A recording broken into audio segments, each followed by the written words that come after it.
Welcome to the Better Workday Podcast with your host, Niamh Moynihan. Niamh, as someone who tries to help others have a better workday, what are some of your favourite things about what you do? And what are some key takeaways we can bring to our own working week?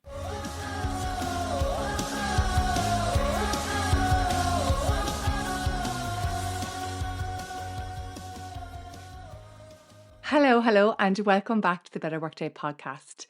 This week is my birthday week, and so I decided to do something a little bit different with this episode. Today, I'm going to share with you a few of my favourite things about the work that I do and the people that I work with.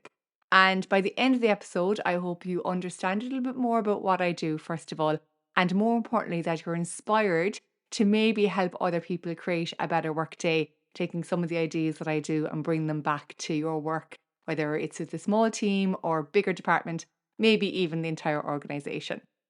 And there's no particular theme in terms of these things. They are just the elements of my work that make me smile, that make me happy, and that make me show up even on the days where honestly I'd rather have a day off. Like us all.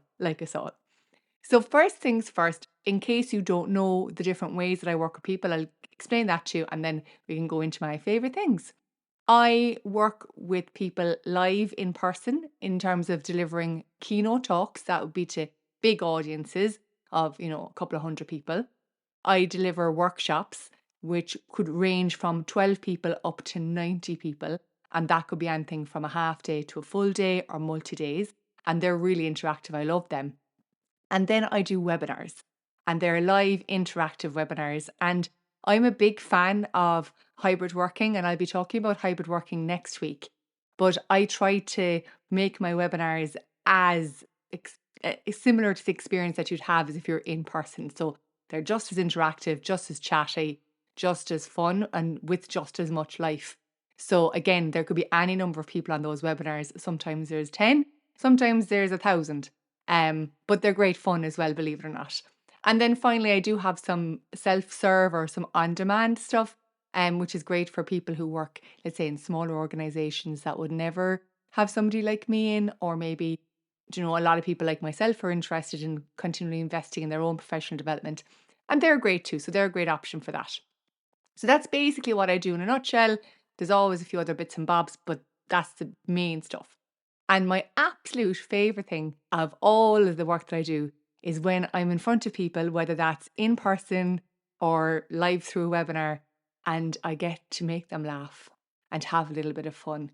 It is the most heartwarming, uplifting experience to have a group of people and make them giggle and lighten their mood and lighten the energy in the room and bring people together. And it is so rewarding. And I think it's so important because a lot of the time, the reason I'm brought in is because maybe people are stressed, you're overworked, the organization is very busy, or you're going through a lot of change. So there's a lot of stuff going on. And that's only in terms of the work, not to mind what could be going on in your personal life. And so to be able to give people a few moments of lightness where we can laugh and share and joke together and even be a little bit silly, I think it's really, really important. And so for you, if you are part of a team, one thing I'd say to you is try to be the person that lightens the mood, that lightens the room, whether it's online or in person, because there's so many things to deal with in a working day. It's always nice to break it up with a little bit of lightness. So that's hands down my absolute favourite thing. Love it. I love it. Love it. Second thing that I absolutely love is getting people, especially when it's a team, to see each other in agreement with some things that they'd like to change. And what I mean by that is, for example, I believe that one of the key problems we have today in the terms of hybrid and remote working is this fear of being offline or being yellow on Teams or on Google Chat or whatever you use. So a lot of people I speak to, in theory, they're saying they take their breaks, but in reality, there's this kind of worry that they'll go yellow and what would that be seen as, to other people. So you would rush back from your lunch, you'd rush back from the bathroom, or you'd rush back from getting a cup of tea to keep yourself green. This is also true if they want to, by the way, take a half an hour, away from the screen to do some planning or to do some writing or some offline reading, that you'd almost have one hand on the mouse clicking and moving things around so that you don't go yellow. In the sessions, I ask people to raise their hands, so it's either a physical hand or a digital thumbs up, if you agree that it's okay to be away, that it's okay to go yellow for a couple of minutes while you do something else. And everybody raises their hand. And if I'm in a room, I get people to turn around and I'm like, look, everyone here is in agreement. You all want the same thing. You all believe it's okay to be away. It's okay to take a break. It's okay to do your planning on paper. It's okay to not be constantly green. And when people look around, or else if you're on a webinar, they see all those thumbs going up and you see that you're not the only one that wants this, that you're not the only one that thinks this way, that you all want the same thing, even when it's not so easy to achieve on the day to day, but you're all in the same direction, that creates a powerful foundation for actually making a change.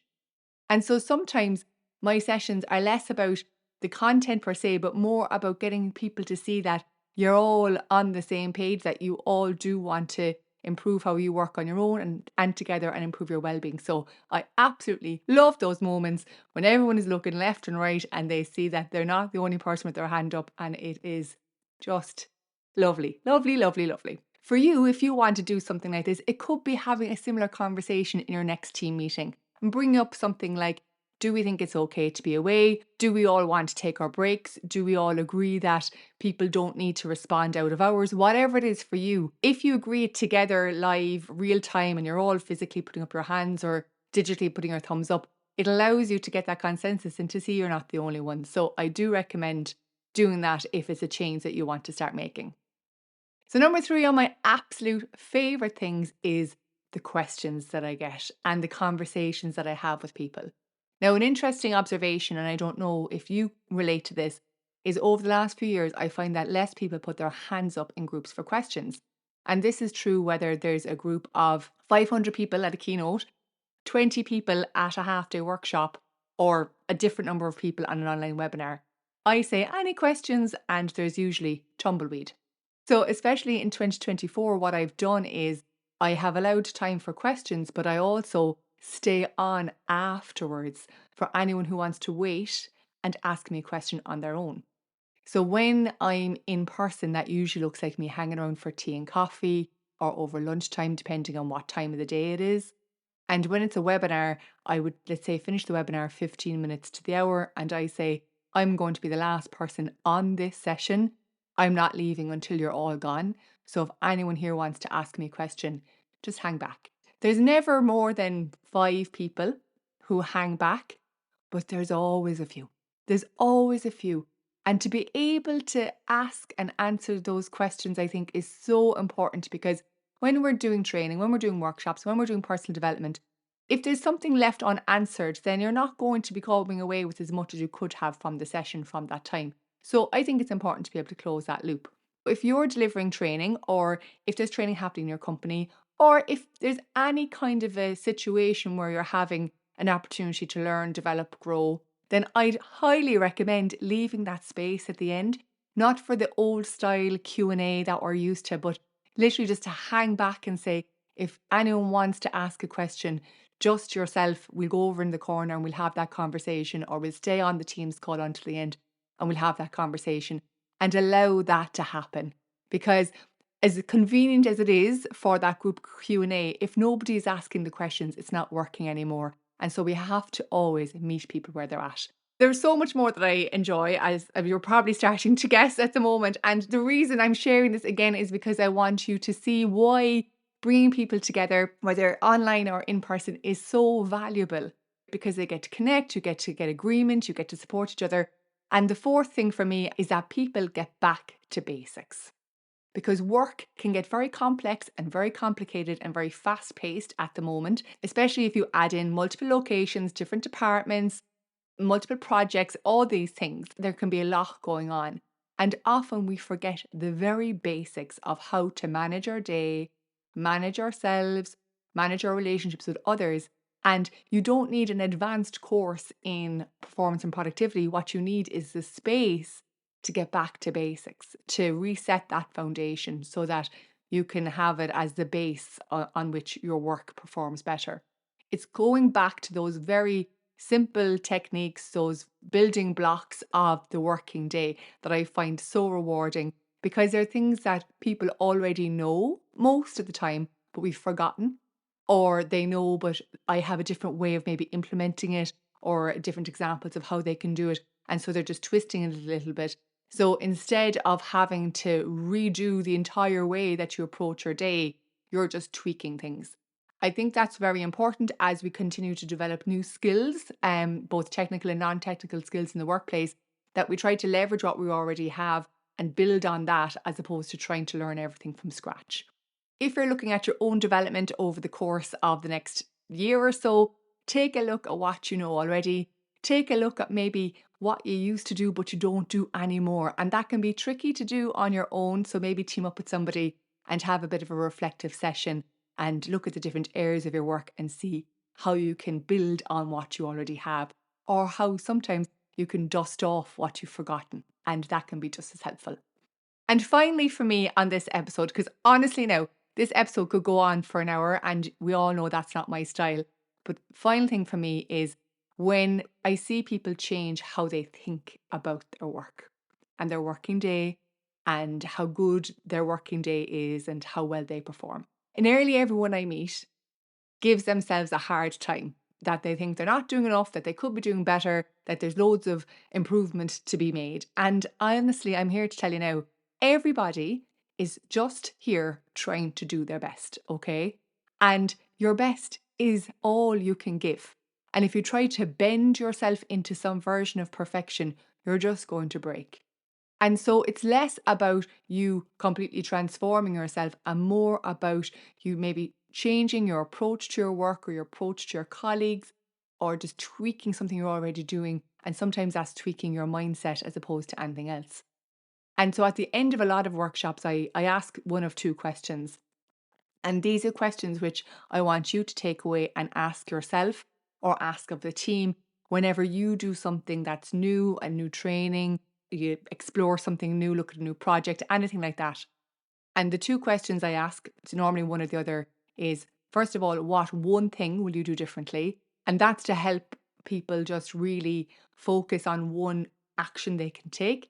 And by the way, I love this when it's online because you see all the messages streaming through and you get people upvoting certain suggestions. So again, that builds that sense of I'm not the only one doing this, because, you know, maybe one thing you'll do differently is plan your week on a Wednesday for the following week, and then you get 10 upvotes. So you're like, I'm not the only one doing this. And that's just really, really good reinforcement. So I love that question. What one thing will you do differently? And then the second one, which I think is so, so powerful, is when I ask people to fill in the statement, I used to think, but now I think. So what did you think before the session and what do you think now? Quite often, the general theme is, I used to think I had to do loads of stuff differently and I had to completely change the way that I work and I had to try to do all those new things. But now I think that if I'm kinder to myself, if I give myself and others a little bit of compassion and patience and grace and maybe tweak one or two fundamentals of how I run my week, I'll be fine. And it's that sense of relief that you don't have to take on a massive self-improvement project to create a better workday. And I love seeing people realize that, because we have enough going on not to mind adding any unnecessary pressure. If you're running anything, or if you're part of a team that's running anything, there are two questions that you can ask at the end to really make sure that people know what they're taking away from it. As I approach another spin around the sun, I am really excited about helping more people to create a better workday. If, by the way, you'd like to join me for a better workday in November, it's a live online course. It's over 4 weeks starting on the 4th of November, and I have plenty of space for you. So contrary to some other programs, I have plenty of space. There is a morning session and there's an afternoon session. And if there's demand for a third session, then a third session will be scheduled. So you are welcome. I would love to see you. And if you have any questions, you can drop me a message, drop me an email. My details will be in the show notes. As always, I hope you found this helpful and maybe inspiring this week. Please share it with a friend or a colleague who you think would find it beneficial. And until next week, stay well and have a better workday. Thank you for tuning in. We hope you enjoyed this episode. The Better Workday podcast is about helping you have a better workday. So we'd love to hear your thoughts and questions. You can find our social media details as well as any references from this episode in the show notes.